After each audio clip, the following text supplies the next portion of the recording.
Let's get to Biden. Says Israel-Hamas ceasefire talks are closer after Qatar shares joint statement. Are expected to meet again next week in Cairo, Egypt, to try and secure a ceasefire between Israel and Hamas. Mediators from the U.S., Egypt, and Qatar released a joint statement today after meeting for the second straight day. The statement says the talks were, quote, serious and constructive and were conducted in a positive atmosphere. It also said the teams will continue working on the details of the agreement over the coming days. Meantime, the war in Gaza continues, with Israeli forces ordering new evacuations in parts of the enclave that had previously been designated civilian safe zones. Overnight, dozens of Israeli settlers attacked a Palestinian village in the West Bank, and one person was killed. The White House has urged Israeli authorities to protect all communities, calling the incident unacceptable. CBS News senior foreign correspondent Charlie D'Agata is at the Pentagon. Charlie, what more do we know about today's talks, and where do things stand in terms of a ceasefire? Yeah, so we don't want to be premature at this precarious point in these ceasefire talks, but as you said, there appears to be progress. President Biden said moments ago, we don't want to jinx this, but we may have something. And then that joint statement, I think, is very telling. It shows a positivity. Yes, the talks have been put on hold for now with the idea that they will resume in Egypt next week. There will be mediators in the meantime working on the technicalities of those talks. It's worth noting that Hamas has not been directly involved in these ceasefire talks, that doesn't derail the talks. In the past, they've spoken through mediators and let their concerns be known. And at the moment, Wow, how this pogrom somehow broke through the Israeli media. Wonder what's going on. Bro, the irony is that Israeli media covers that shit way more frequently than Western media does. If you meant like broke through the Israeli media, you mean like it got from the Israeli media to Western media? Because the Israeli media is literally on it way more than the Western media is in terms of like all of the fucking war crimes that the Israeli government is engaging in. Like, I'm not giving them props. I'm not talking about like Local Call, 972 magazine. Those guys are incredible, okay? But even like Haaretz, which at times can be liberal Zionist, which at times can be even ultra Zionist, and at times can even be anti-Zionist. Like these guys, and even Khan, for example, have a closer approach to the actual war crimes. Like they literally cover it in a very diligent manner. American media, on the other hand, absolutely picks and chooses what kind of stories to cover out of Israel. And they refuse to cover some of the worst aspects of the Israeli apartheid. I suspect that part of the reason why they're doing this is, I don't know, maybe like apply pressure. I mean, I don't know what like passed through the filter in this regard in terms of like the new pogroms that are happening in the West Bank.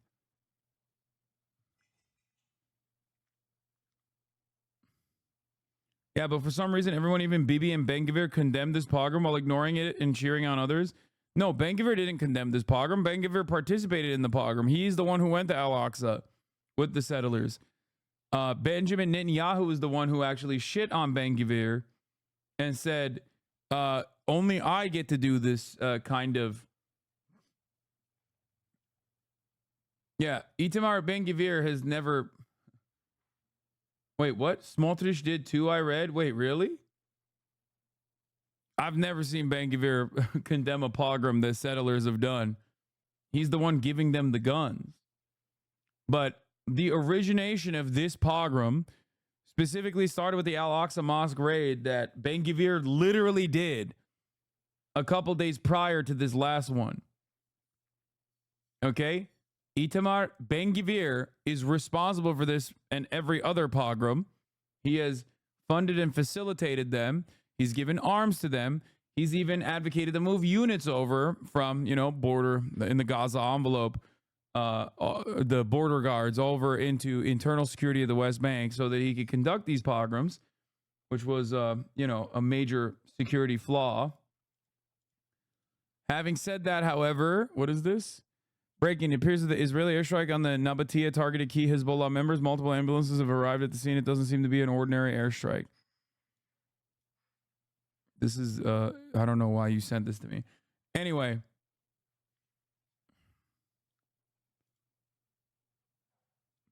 I suspect Smotrich is putting out the statement because he's afraid of sanctions after a violent rampage in the village of Hawara last year.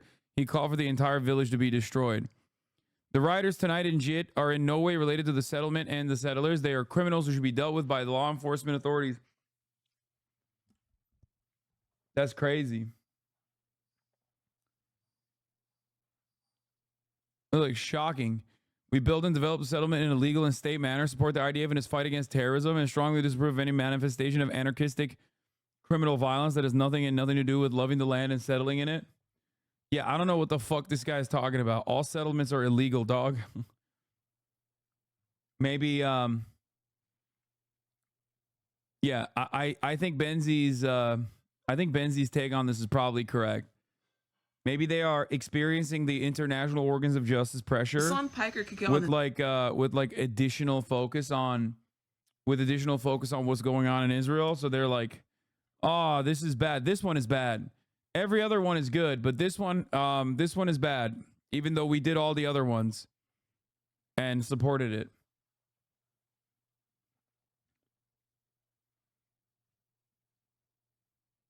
Yes, play the video, Bestie. I already did. I played this video already earlier today. Hassan Piker could get on this app and tell us how the world will be ending, how we're all going to die individually, and no one will hear him because his chest will be out and so will his arms, and people can't hear past them. That man is beautiful. I'm not crying because he's... Maybe I am. Maybe I am crying because he's beautiful. That man's gorgeous. No one gives a fuck what he's talking about. I mean, he has a whole stream on Twitch. People go there to listen to him talk there. Sure. On here, no one is hearing you, Hassan. I remember one time he came on here talking about his feelings, and it's not funny.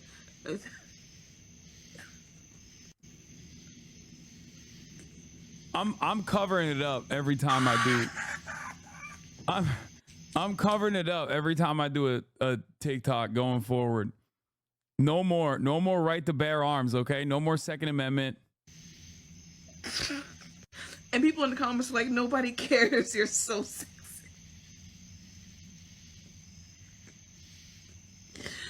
Oh, I think that's the downside of pretty privilege that people were claiming exists. No, shut the fuck up and bounce those little man titties. That's what. If he wasn't a big cisgender white man, then I'd feel so bad. I would. I'm done. It's no more titties. Okay?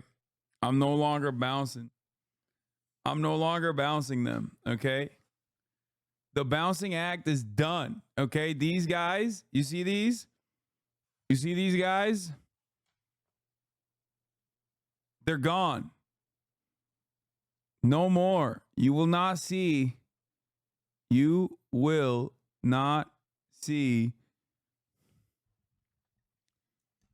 these tits any longer. Done. It's over. I'm done.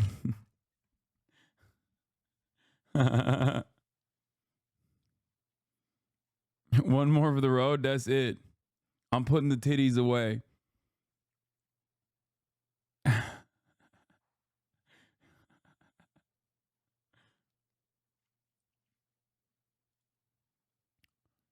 What is this?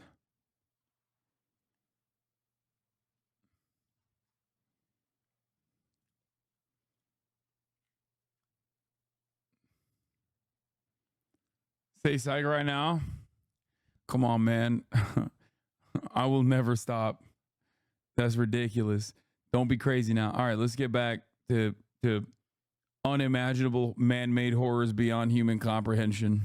Anyway, and this is all part of the negotiating scheme. Hamas has rejected the implementation of the talks as they stand now. They want to go back to something, the July 2nd talks, and this is something that was put forward by the Biden administration. They say they want to go back to that. But this is just sort of horse trading before we get into those more serious talks in Egypt. But by all accounts, it looks as if progress has been made. I mean, one reporter said they've made more progress in the past 48 hours than they've made in the past 6 weeks. Wow. Okay. Well, sliver of good news there. CBS News can confirm there was a phone conversation today between Qatari and Iranian authorities. We've been reporting on this potential imminent retaliatory attack from Iran. What do we know about that call? Yeah, so this is important, okay, because I'm going to tell you why in a moment, but let me read exactly what it says. A source with knowledge of the conversation told CBS News that Qatari's PM and FM foreign minister did encourage Iran to avoid any escalation going forward in the talks in Doha. Mentioned there was some progress made. This is such a funny take. If the Pentagon is happy, I'm happy. Same. Me too, chatter. Me too. And stressed the need for these ongoing talks to be given a chance. What this tells you is that the Iranians are closely monitoring these talks, if not perhaps influencing these talks from the outside.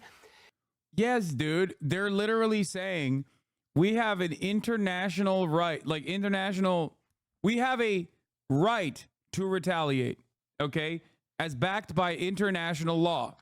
And we will.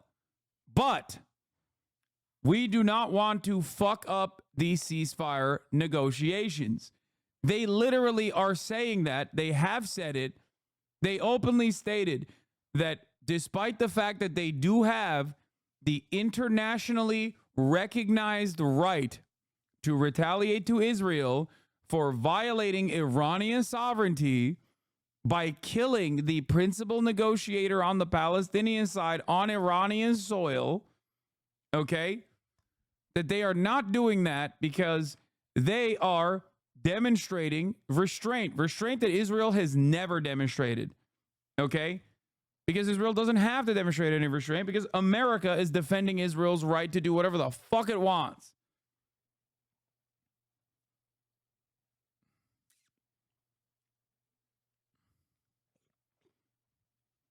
This opens up an additional vector of pressure on the talks. There is no way that the American authorities can use that as a negative. Oh, dude, I can't believe Iran is not retaliating because they want to influence the talks. Yeah, in a direction where peace can be achieved, dude. It's so crazy. Like, Iranian domestic policy being absolute dog shit aside, okay, like morality police or any number of different like forms of repression that they apply, okay, to their own citizens. Iranian foreign policy is like, it's like that meme of the fucking people sitting in a circle, like in a crowd versus like the people fighting. Iranian domestic policy might be ass cheeks, but in terms of foreign policy, like they are literally fucking infinitely better than Israel. Infinitely. It's not even a question.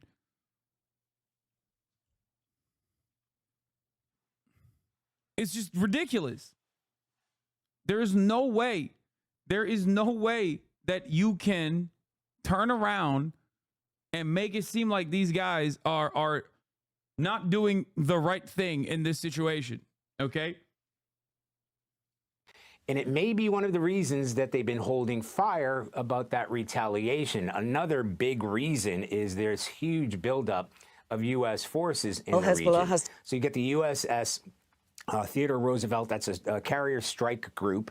Another one is on the way, should be there in the next few days. You've got a submarine capable of launching 150 plus cruise missiles.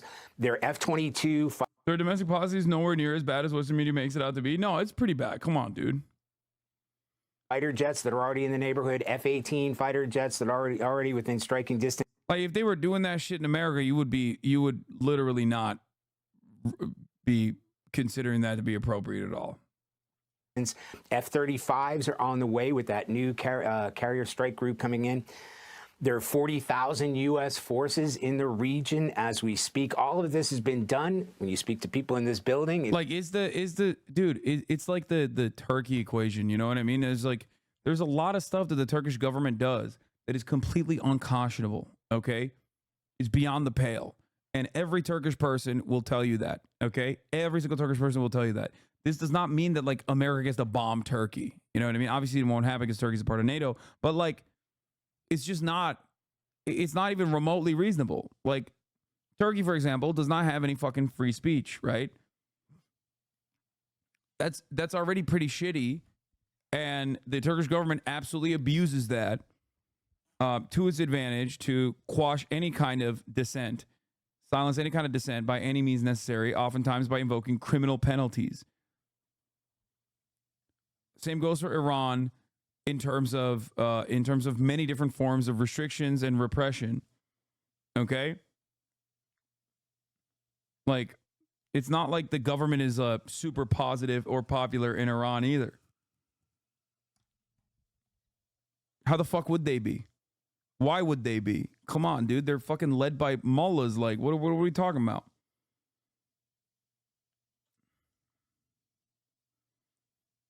Wow, Ben Shapiro was right. If only we had given Israel more money, all of this could have been avoided. I know. Unlimited funds to Israel, please. They need more platinum healthcare, okay? If you do it here, I'll fucking kill you. But if you give Israel all of its defense capabilities so that they have more funds that they can open up to, like, you know, do healthcare for their own citizens, then that's great.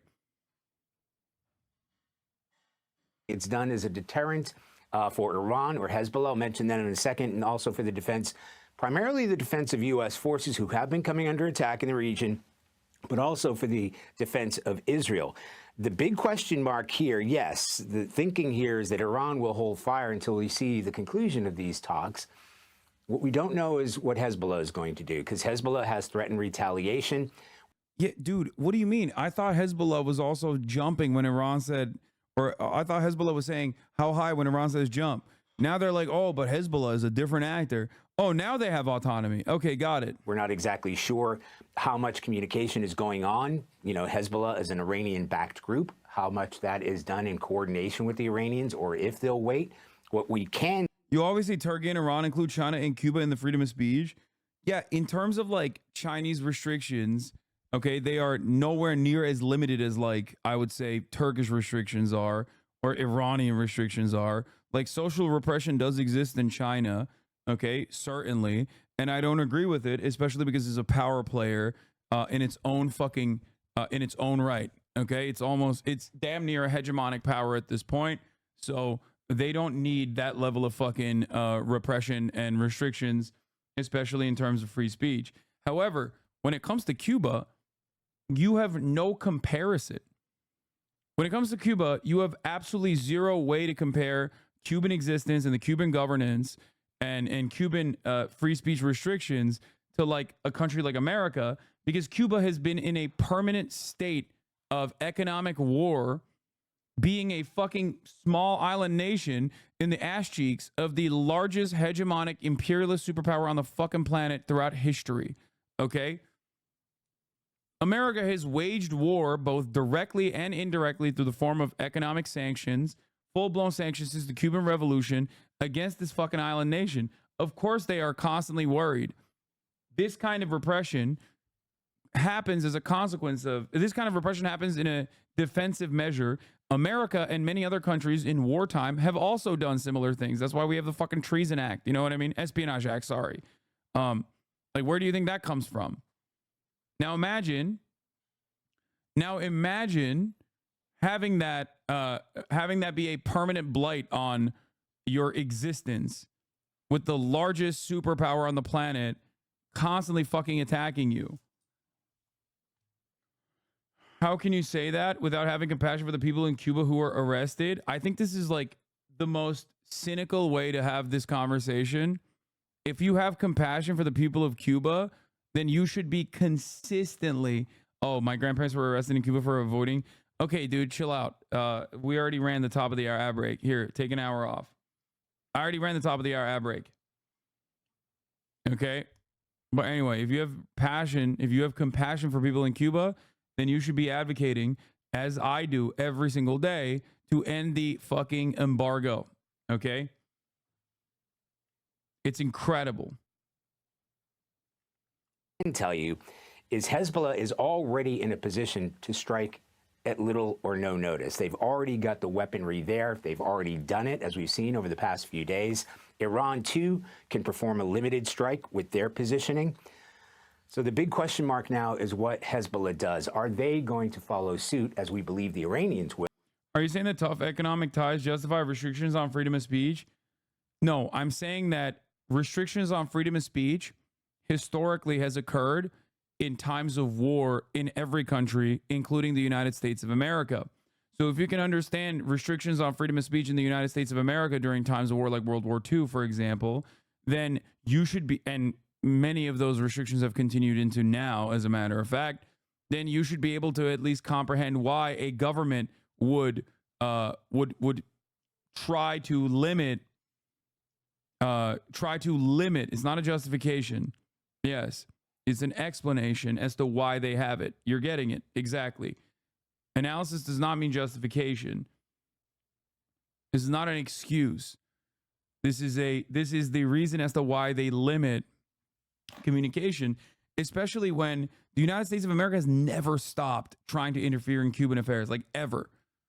Consistently, through direct intervention, through indirect intervention, by making it as unlivable as possible. So, you know, if you can comprehend how America, such a powerful nation, was limiting their own fucking free speech, okay, and still does at the behest of Israel, for example, which is crazy. But even in times of war, America's has taken incredibly restrictive actions on free speech. Then, you know, all Cuba has known is permanent warfare with the largest superpower on the planet.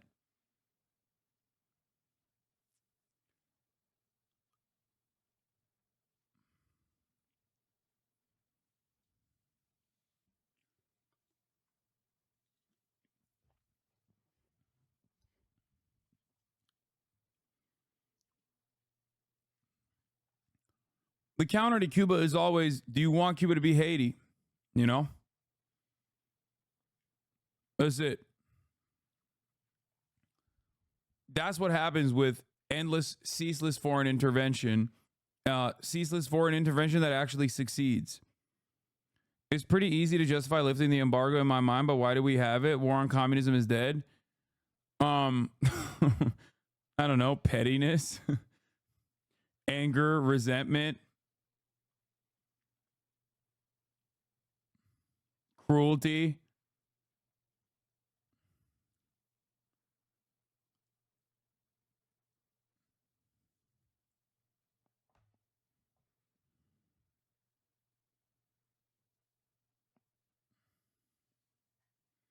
War on communism is dead. Ha ha. I mean, it kind of is. There is no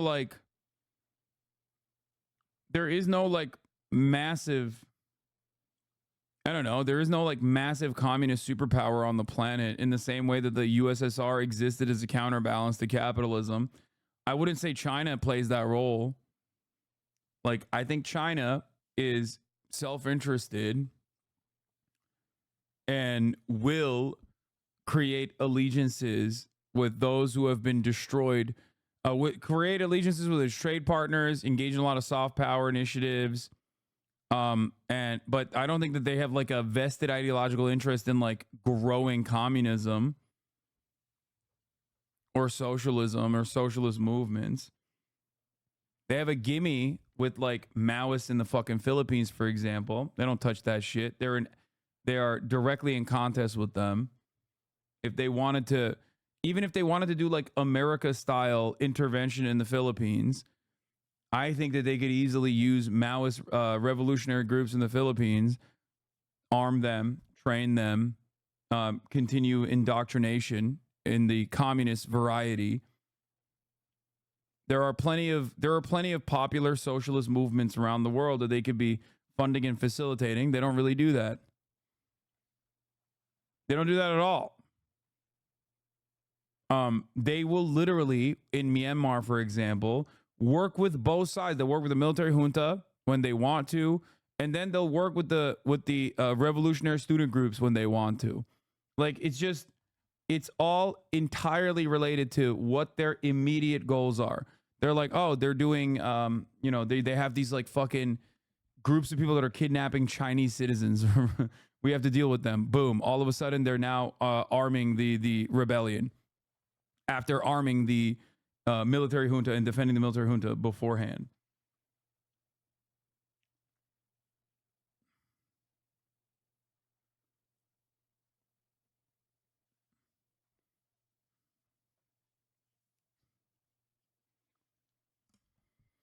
My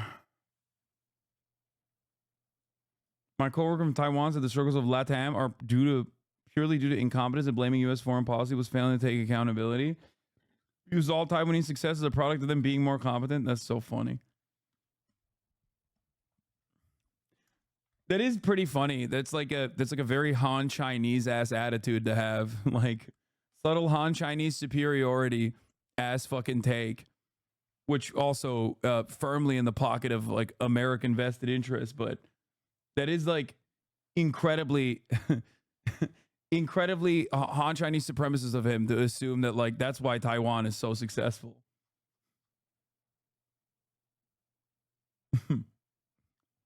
Anyway.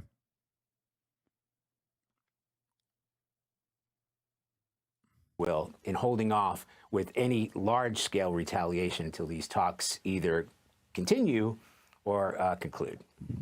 CBS News senior national security correspondent Charlie Daggett, thank you so much. Taiwan is successful? It's pretty successful, dude. What do you mean? I mean, what are we talking about? Why wouldn't it be? It's like a permanent staple in undermining Chinese sovereignty in the region. Yes. And microchips.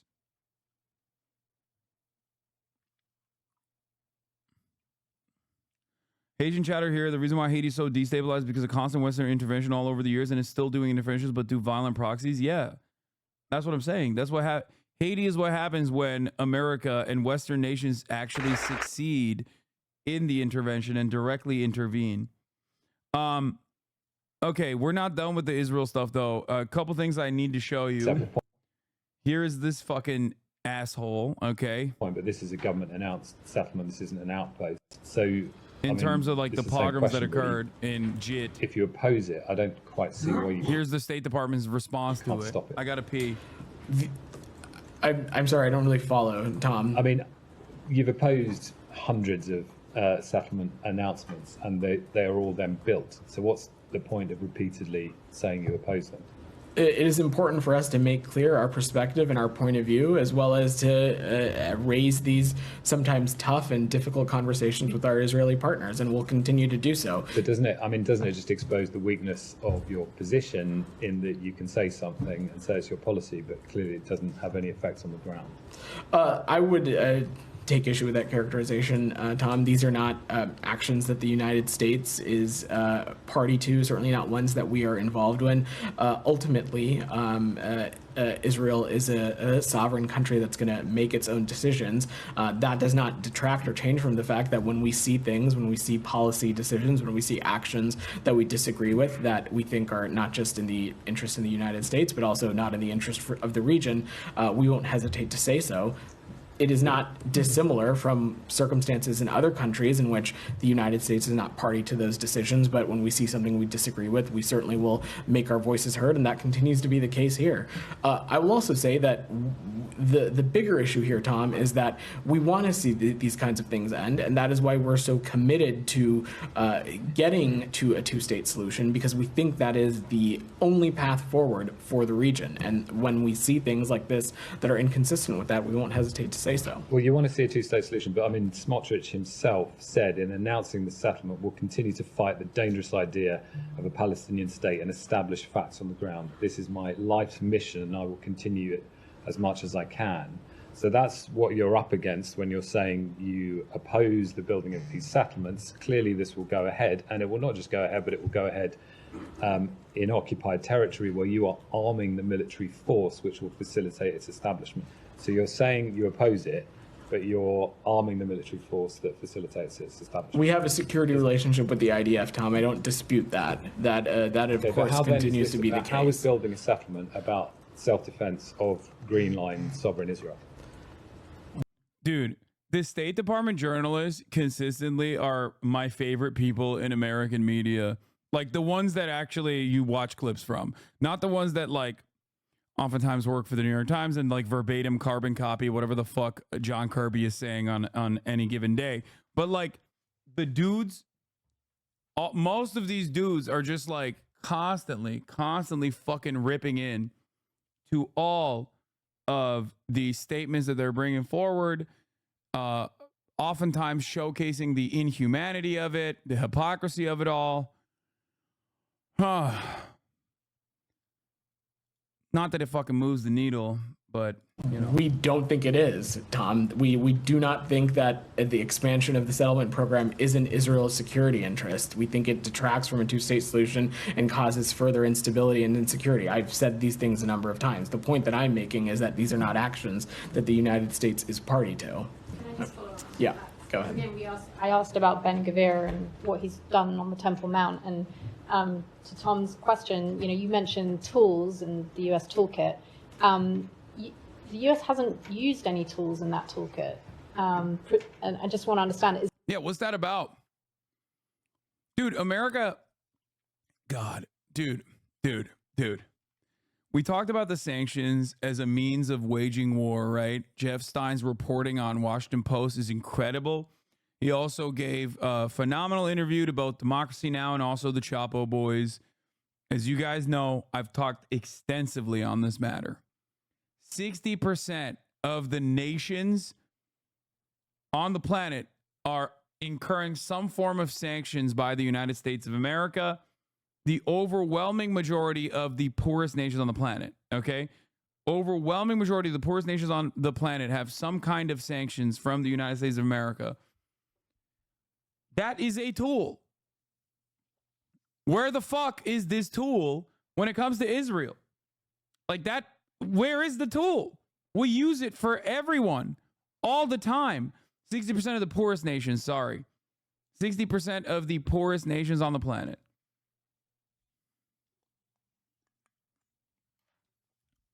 Oh, this wasn't about the pogrom and JIT. It was about the announcement by the CA of a new settlement near the Palestinian village of Batir. It would sit directly on a Palestinian. Oh, it's the UNESCO World Heritage Site one. You're right. Okay. Yeah, that one is like additional insult to injury. Yeah, they're trying to set up a new Israel's trying to set up a new fucking settlement on a UNESCO World Heritage Site, dude. It's crazy.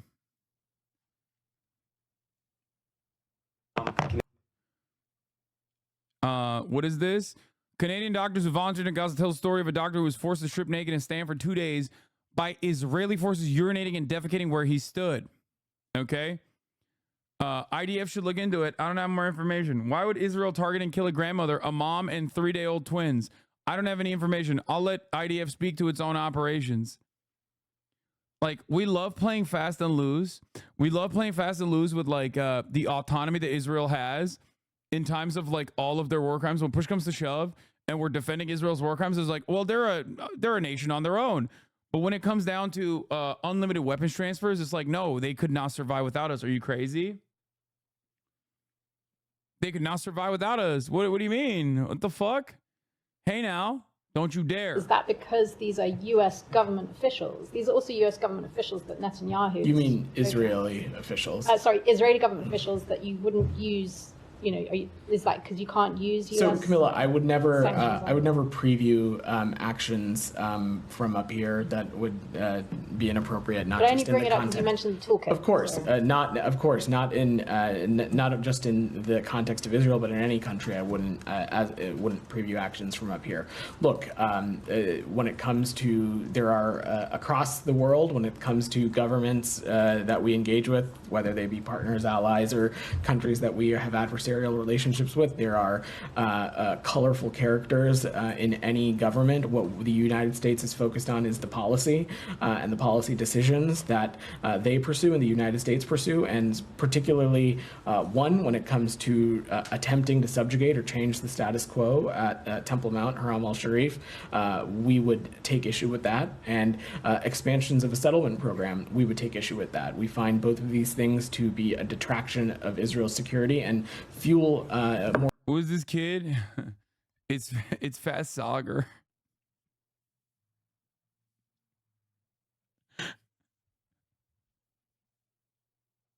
Insecurity and instability in the region, and we'll raise these and continue to have these very tough conversations. In terms of what actions we can take, Camilla, I'm not going to preview or speculate from up here. He's not my least favorite out of... I can't believe I have favorite and least favorite State Department spokespersons.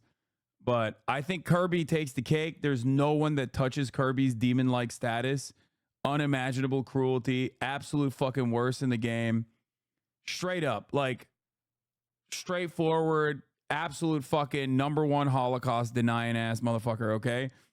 Then you got Matt Miller, who's nowhere near as bad as Kirby. Like, Kirby has a space in and of itself, but if I'm ranking it, like, Kirby's #1, Matt Miller #2, Fat Sagar is #3, and then the fourth one is Sabrina Singh. But Sabrina Singh and Fat Sagar are like, they're shitty, but like, I don't know if they've lost all of their humanity, and that's probably why Kirby is not State Department. Sorry, Kirby is NSC. But like, that's his job. His job is to convey those same messages. So he is a spokesperson. They're the JV team, yeah. Fat Sagar, is that his actual name? No, it's what is it?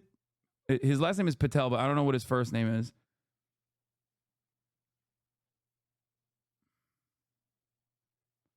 Vedant Patel. Okay, but it's fair to say that there haven't been any actions taken other than condemning it verbally.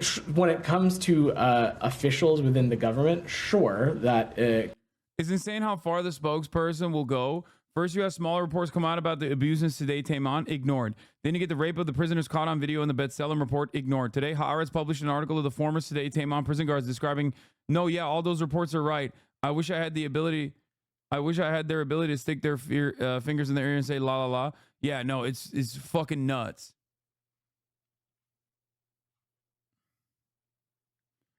I mean, they do more defense for Israel than fucking Israel does, because Israel doesn't usually need to defend itself that much. Can be a fair assessment to take, but you have seen us particularly. Okay, shut the fuck up. I can't deal with this. Press corps exposes staunch hypocrisy by State Department spokesperson Vedant Patel. You often condemn Hamas for using Palestinians as human shields. Now there's an investigation saying the Israeli army does the same. Do you condemn Israel for this? These reports are disturbing, but they're just reports at this point. We urge Israel to investigate and determine what's happening. They've literally never had conclusive evidence that Hamas does this, by the way. But like, they don't mind saying that Hamas is using human shields. So what make these reports in the Israeli and Hamas using Palestinian human shields as a fact on the ground? Hamas has a track record of using civilians as human shields. That's not hyperbole. No, they don't. Israel does. Hamas does not. Israel claims Hamas does, and you just say, okay, I guess it's the truth then. Why is he not saying, well, let Hamas investigate itself? That's such a funny idea. We must let Hamas investigate itself for these war crime human shield allegations. You were on Reddit front page yesterday? Oh, nice.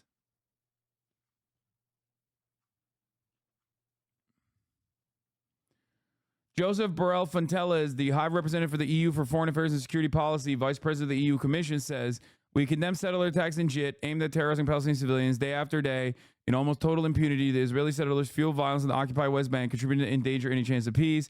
The Israeli government, first of all, continuing to endanger any chance of peace is so funny. It's like their existence beyond their offensive positioning as doing pogroms is already endangering any chance of peace. The Israeli government must stop these unacceptable actions immediately. I confirm my intention to table a proposal for EU sanctions against violent settlers enablers, including some in the Israeli government's members. Yeah, good luck. I doubt it. I doubt that they'll do that.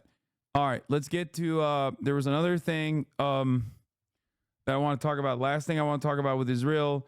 Oh, Hezbollah put a message out there showing, Hezbollah video sends Israel's message of deterrence. Let's take a look. Threatened Israel with new. These motherfuckers have not only fiber optic cables, okay, they have fiber. Hezbollah has fiber, which wasn't enough. Hezbollah has fiber, but they also have this, apparently. New weapons that it claims are now in its arsenal, including precision and non-precision missiles. I'm losing my The information was mind. released in a video that appears to have been filmed in a series of tunnels. There's been fear of an all-out war since an Israeli strike in Beirut that killed Hezbollah's top military. I also don't get it. Like, bro, Hamas too. Like, what the fuck are these guys doing? How are they able to do this? You guys know that like Hamas also has these kinds of tunnels under Gaza, right? Like 400 kilometers worth of tunnel systems. And like one of the craziest parts about it is that the tunnel system, this is a 4-minute video that they posted flexing. Bro, they have tunnels where you can drive a fucking car through the tunnels. How are they fucking able to do that when they're under constant fucking blockade? Constant 24/7 surveillance. Like, it doesn't make any sense. The ingenuity is out of control, dude. When human beings are backed into a fucking corner, when human beings are backed into a corner, they are able to pull off the most impressive feats of all time. It is not even like it's not something that you can understand. Okay, it goes beyond human imagination.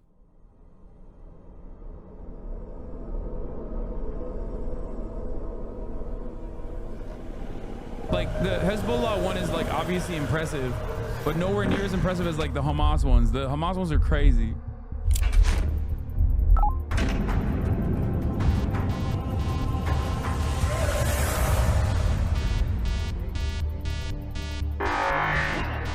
المقاومة اليوم في لبنان فيما تمتلك من سلاح ومن عتاد ومن إمكانات ومن عديد ومن كادر ومن قدرة ومن خبرات ومن تجاوب وأيضا من إيمان ومن عزم ومن شجاعة ومن إرادة هي أقوى من أي زمان مضى منذ انطلاقتها في هذه المنطقة.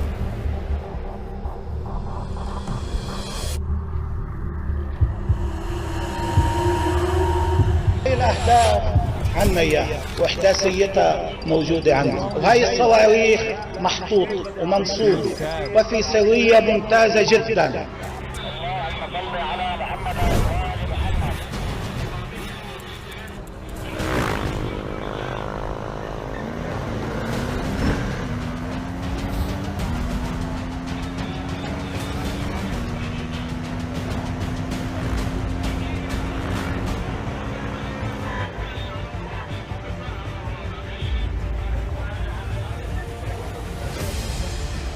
Did Nasrallah die? No, what?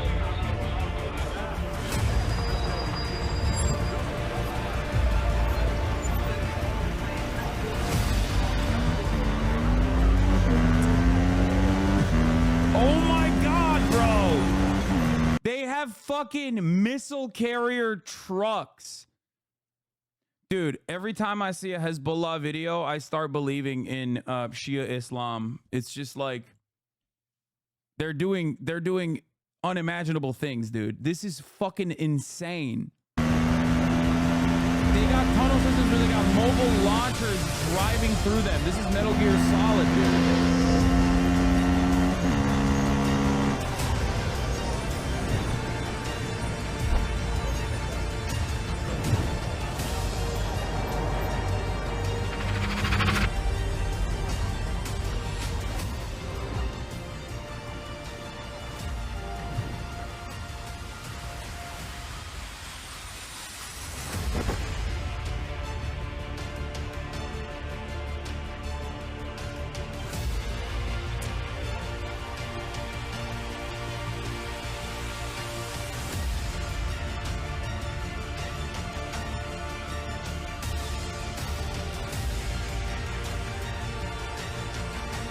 Crazy.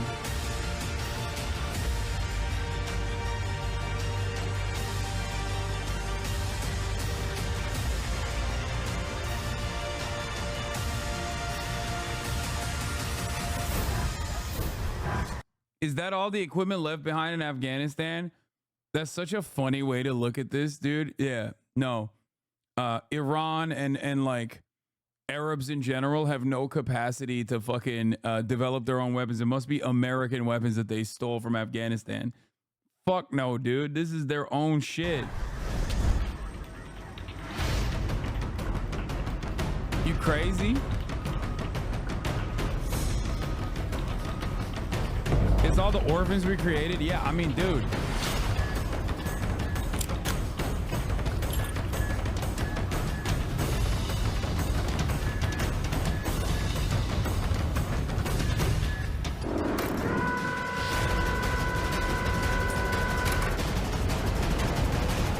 shit looks so ass. We finna wipe them. Okay.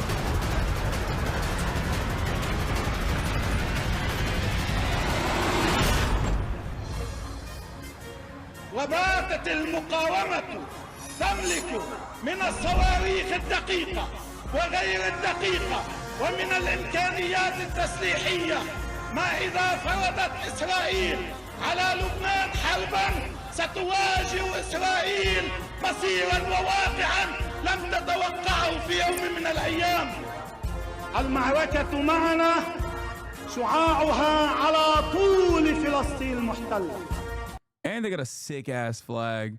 Hezbollah has like one of the best flags in my opinion. It's pretty fucking sick. من الحدود اللبنانية إلى الحدود الأردنية إلى البحر الأحمر من كريات شمونة إلى. Why publish it? It's a deterrence.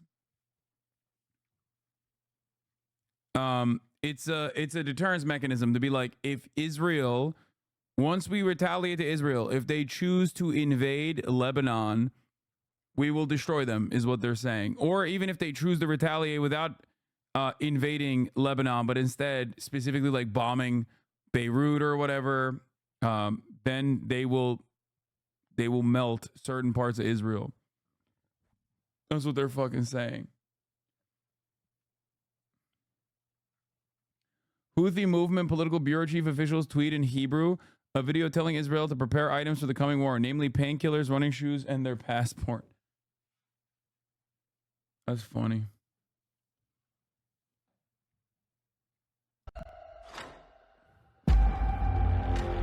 Dude, the editing stuff is out of control, okay? Prepare items for the coming war, namely painkillers, running shoes, and their passport.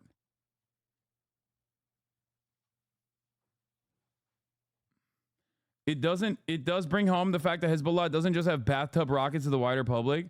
Oh no, for sure. That's the other part of this, obviously. Like, Israel has had a genuinely hard time.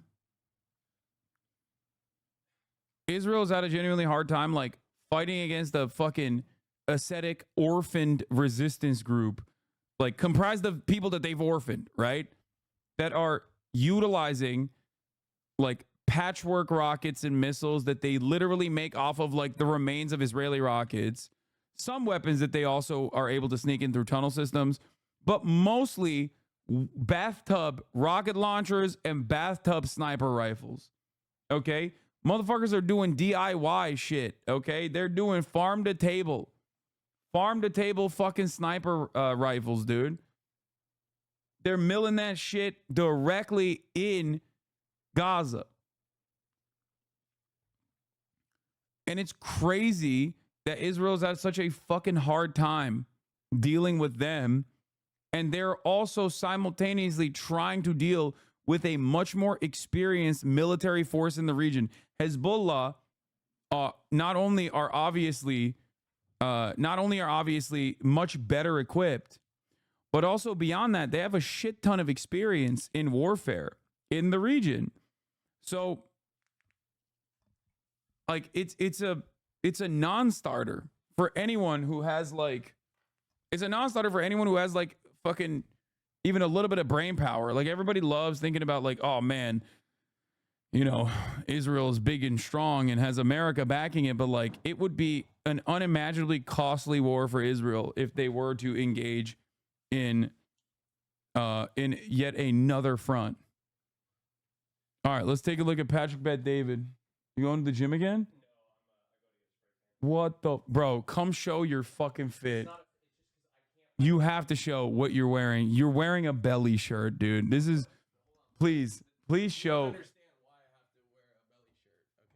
Bro, this is insane. No, I have to wear a belly shirt because I'm getting a spray tan, and if I'm getting a spray tan, I gotta wear something loose fitting. Okay. That's crazy. No, you do. You slut. Get out of here, slut. You have to, you fucking hussy. Look, you hussy. I did get this and it shrunk. That's what happened. Someone is gonna call you the F slur, and it's gonna be a gay person, but they're still gonna be using it as a pejorative. But the thing is I actually didn't buy this as a belly shirt. It just shrunk. Okay. He's saying he didn't buy it as a belly shirt. It shrunk. He said that's a lie as he was walking away. Yeah, he's slut maxing. All right, let's get value-tained, folks. The Middle East and the world would be. I'm willing to bet you are going to be shocked at what this conversation looks like when you find out who is on the other side. Be a better place if Israel didn't exist. Yes. Okay. Israel's committed, so many terrorist attacks. They're stealing land right now. They're operating apartheid.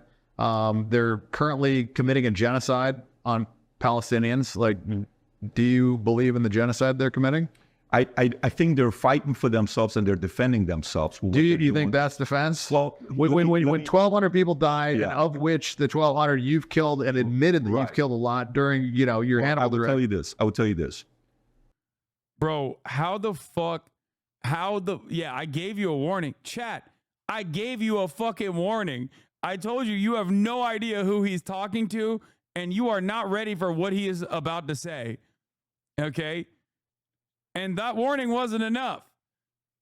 Nothing could have prepared you for the rest of this video. Part I question where people who are Jewish can't stand when I say this.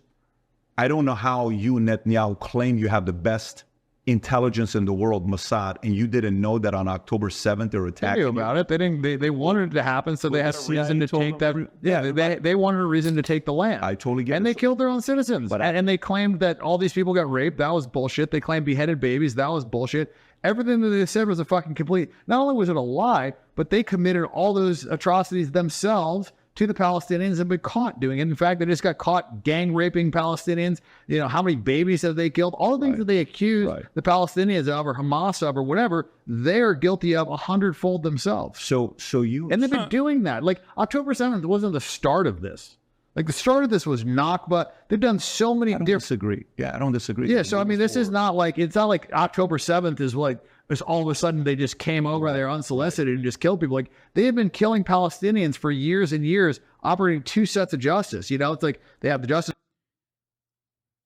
I don't know what is going on. Okay? I don't understand what the fuck is happening where this goddamn manlet demon is spitting hot fire. And I think the reason why is because he's Armenian. Okay? I think that's part of the reason why he is more aware of this issue than the average American. That's gotta be it. Because that is gotta be it. No, it's not a third thing. It's definitely the fact that he's Armenian and Israel has armed Azerbaijan against Armenia. And Armenians are like already pretty tuned towards genocide in the region for obvious reasons.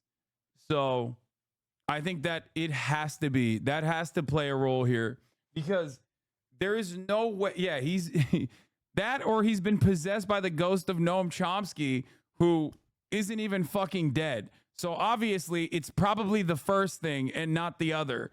That is my suspicion. Okay. Justice for the Palestinians, the justice for the Israelis. And if you read the Talmud, like, if you're not Jewish, you're basically not a human. You're like, like cattle. If a Jew is killed by, somebody that's not Jewish, then it's the death penalty. If a Jew kills somebody that's not a Jew, then, you can't kill them. It's not the death penalty. Like they literally like segregate in their Bibles. They're very protective of them. Okay. I spoke too soon. He immediately packed it up with some weird ass shit. God damn it, dude. I spoke way too soon, okay?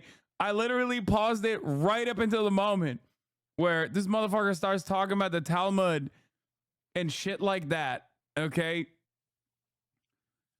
Well, there you go. He's not been taken over by the ghost of Noam Chomsky. Okay, maybe it's the third thing, okay? Maybe it's the third thing. I was wrong, okay? Especially because, there's no relevance to the fucking Talmud when you're talking about Israel. Okay, get the fuck out of here. That's number one. Number two, there are literally so many fucking things that you can actually point to in terms of like Israel being a apartheid state and having two different tiers for how to deal with Palestinians and how to deal with its own Jewish population versus its own non-Jewish population. Like, there are so many things that are literally right there for you to point to. So when you have all of that, but then you turn around and you start talking about like the Talmud as a point of reference, it's like, oh God, how are you so fucking close? And then you just like immediately pivot. What is really sad, maybe a little scary actually, about this kind of thing is that I am always very fearful. I'm always very fucking fearful that like an anti-Semitic, anti-Israel way of arguing is significantly easier for like the dumbest people to understand than the actual anti-Zionist argument from a materialist point of view. This is a legitimate issue. It is so much fucking easier to just talk about like, and be like, oh, Jews are conniving. Come on, you know this. And have like a shit ton of people agree with you than it is to be like, this is America's material interest in the region because they want an unsinkable aircraft carrier in a resource-rich region. And that's why they are so unconditionally loyal to fucking to this country that is like becoming increasingly more right-wing and insane. And it's just like, yeah, when you try to describe it on those terms, everyone's like, shut the fuck up, you nerd. What are you, some kind of fucking communist? Shut your bitch ass up. No, it's because they want to control the goy, okay? That's what it is. Like, they literally, Americans are so geared towards like black, white, good, bad narratives and this kind of liberalism that they unironically are just allergic to any kind of materialist understanding of the world. And they are so much more susceptible to anti-Semitic narratives, especially because like anti-Semitic narratives are already in the ether and they are like aware of it, even if it's like a kind of scary bigotry, a kind of edgy bigotry that like, ooh, you're not allowed to say. Oh.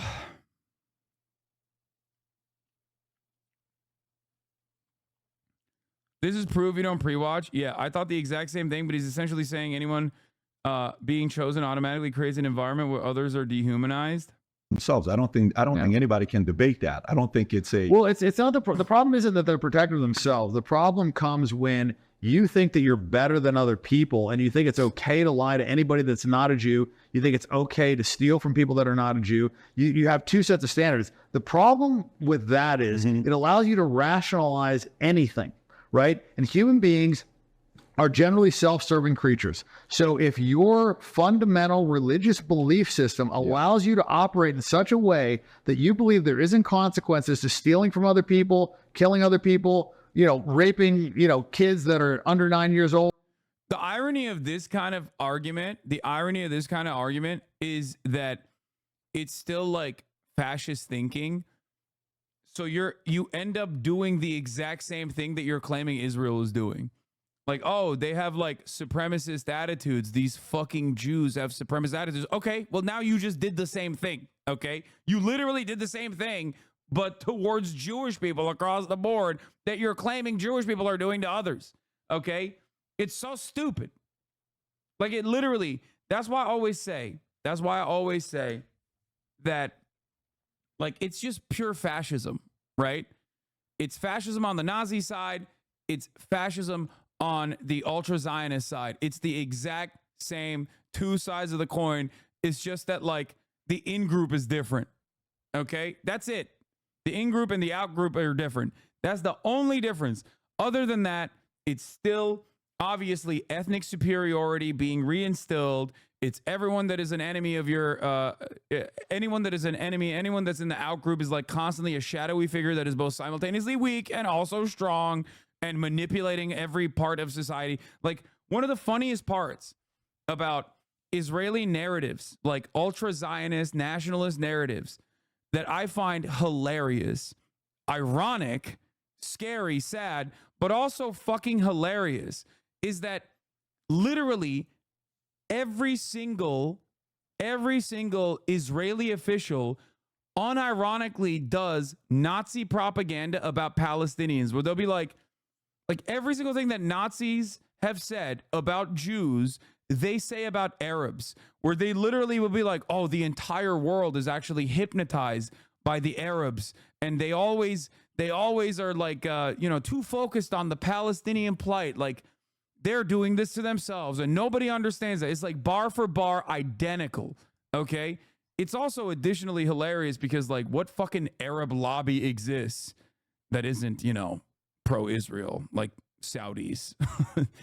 what actual like power or political power or any kind of impression that like the people who have withstood basically genocide for at least the past century now, what kind of motion they have in the Western world?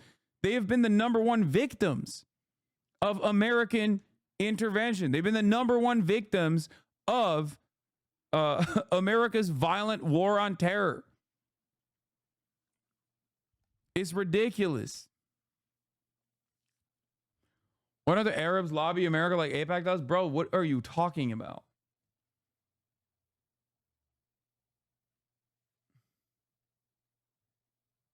Have you seen this polling on Kamala's chances of winning if she stops weapon shipments to Israel? You've been saying this for weeks. I know. I have been. I know. And I'm right. And it's the year of HasanAbi vindication. Just like at the top of the hour, you are vindicated if you have subscribed because you listen to me, because I tell you that I'm going to serve a 3-minute ad break. Okay? I'm vindicated when you subscribe at the top of the hour and no longer see a 3-minute ad break.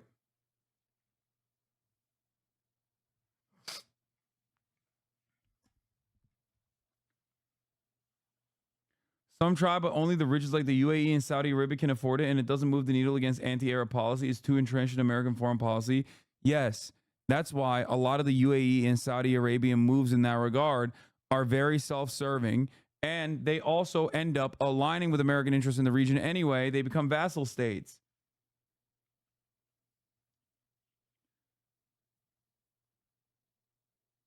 Yeah. Anyway, the Talmud shit is like... immediately it's just like, dude, what the fuck are you talking about? Like, that's not how any of this stuff works. No like normal Jewish person gives a fuck about the Talmud. Like, what the fuck? It's very like 4chan coded.